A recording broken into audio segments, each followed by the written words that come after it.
Mateus, capítulo 14, verso 31.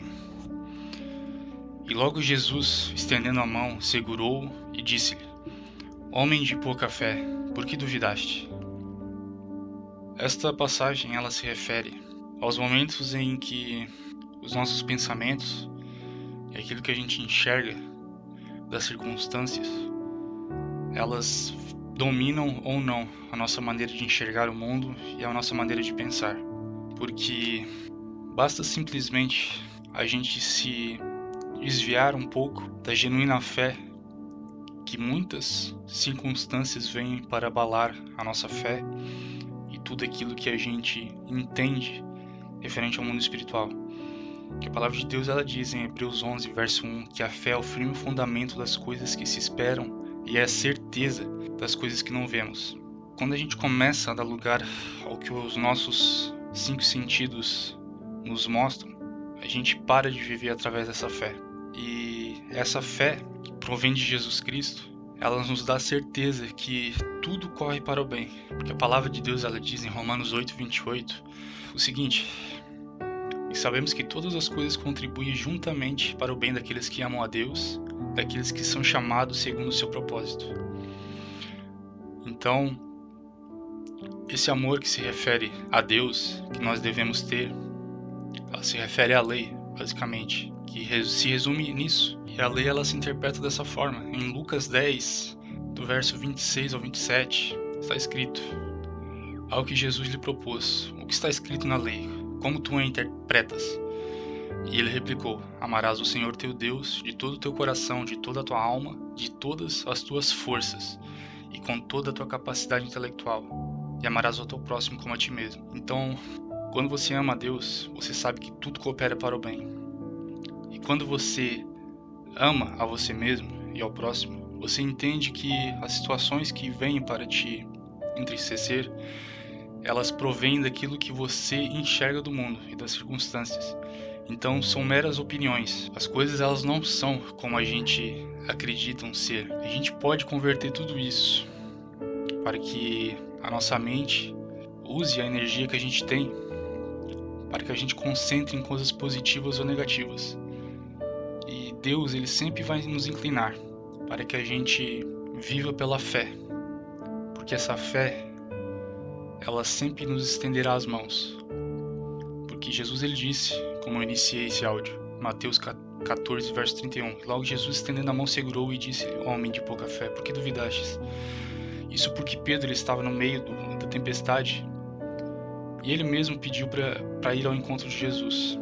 E o foco dele, a princípio, estava em Jesus Cristo, mas assim que apareceu as circunstâncias que abalam, que tiram a nossa capacidade de pensar, que influenciam a gente negativamente, fazendo a gente perder energia com coisas que a gente não pode controlar, a gente simplesmente está dizendo para a gente mesmo que as circunstâncias é o que vai dizer se aquilo que a gente vai experimentar, ela vai governar a nossa mente ou não. Porque a felicidade, ela não depende das condições externas, mas das condições internas. Não é o que a gente tem, ou o que a gente é, ou o que a gente está fazendo que torna a gente feliz ou infeliz. E sim o que a gente pensa sobre tudo. Duas pessoas elas podem estar no mesmo lugar fazendo a mesma coisa. Elas podem ter a mesma quantia de dinheiro, o mesmo prestígio dos seus empregadores, seus patrões. E uma delas ela pode se sentir péssima e a outra feliz. E isso por quê? Por causa das diferentes posturas mentais que a gente adota diante dessas circunstâncias. E Pedro, nesse momento em que ele estava andando meio à tempestade, ele começou bem, mas em seguida ele deu lugar aos pensamentos negativos que influenciaram a mente dele. E a nossa mente, ela pensa muitas coisas e a emoção, ela fica dando crédito. Então, quando a gente anda em meio a essa tempestade sem olhar para Jesus Cristo, a gente sempre vai começar a afundar.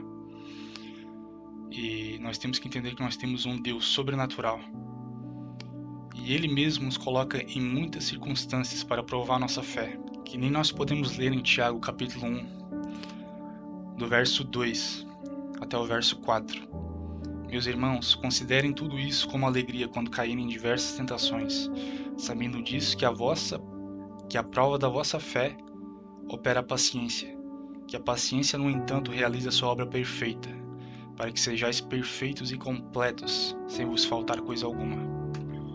Você pode entender que um dos personagens da Bíblia, que é Jó, ele passou por uma das provas mais difíceis que o ser humano pode passar. Ele perdeu tudo que ele tinha, sejam bens materiais ou pessoas da sua família e até a sua própria saúde. Mesmo assim, ele não negou a fé e nem amaldiçoou a Deus. Ele foi incitado pelo diabo. O diabo fez de tudo para que ele amaldiçoasse a Deus. Usou até a boca da mulher dele. A mulher dele disse: ainda confias tu nesse teu Deus? Amaldiçoa teu Deus e morre.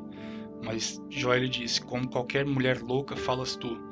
Receberemos, pois, somente o bem de Deus e não o mal? Então, Jó, mesmo assim, ele se manteve firme, porque ele sabia que Deus é perfeitamente justo, independente de qual circunstância a gente está vivendo ou não. Mas o que faz a diferença é a maneira como a gente enxerga essas circunstâncias. Porque quando a gente enxerga as circunstâncias, a gente não está vivendo pela fé, porque a fé, ela é sobrenatural, e as circunstâncias, ela é um meio natural que nós estamos inseridos.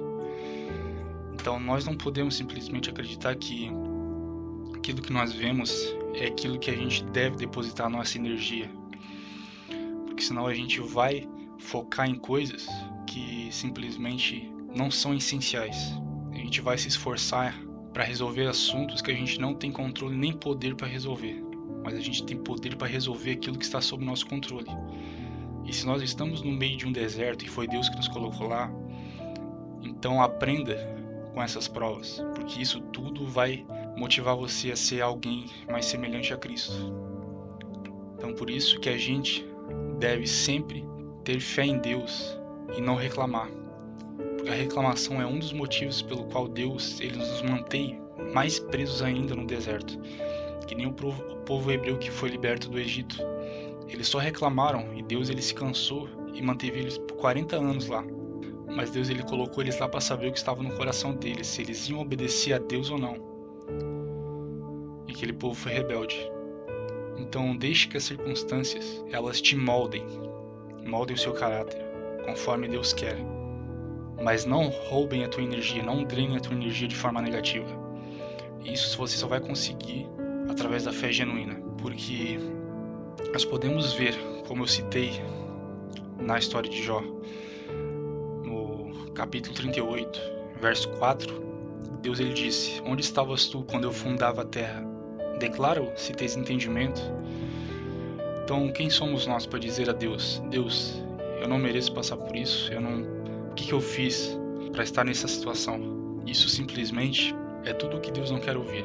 Deus ele quer simplesmente que você siga ele e ouça a voz dele, mesmo que você não esteja entendendo nada. E mesmo que você não esteja entendendo nada, uma hora você vai entender, caso você estiver obedecendo a Deus. Por isso que você deve se afastar do pecado. O sofrimento que está na sua vida, ele deve se inclinar ao motivo de estar obedecendo a Deus e não de estar sofrendo por causa do pecado. Porque o salário do pecado é a morte, mas o dom gratuito de Deus é a vida eterna em Cristo Jesus, como está escrito em Romanos 6:23. Então, aceite as tribulações na sua vida como uma oportunidade de crescimento e saiba como captar essas circunstâncias de maneira a transformar toda essa energia negativa, esses pensamentos negativos, em pensamentos positivos. Porque toda inclinação e inspiração negativa pode ter certeza que provém do diabo. Então, entenda que tudo que você sente, ele se refere a tudo aquilo que a sua mente absorve. Então pare e pense. Quem está dentro de você? O que está dominando a sua mente? O que está drenando a tua energia? Então entendamos que o próprio Jesus Cristo ele disse em Mateus 11:28: venham a mim, todos estão cansados e sobrecarregados, e eu vos darei descanso. Então todas essas coisas que drenam a nossa energia são coisas que acontecem no dia a dia, que nos levam à exaustão. Reclamações das pessoas, as distrações, o medo, ressentimentos, tudo isso vai ocupando espaço na nossa mente e a gente dá atenção a essas coisas e deixa de dar lugar àquilo que é essencial. Por exemplo, eu vou fazer algo referente ao trabalho, referente aos estudos, referente àquilo que eu tenho que fazer no dia a dia.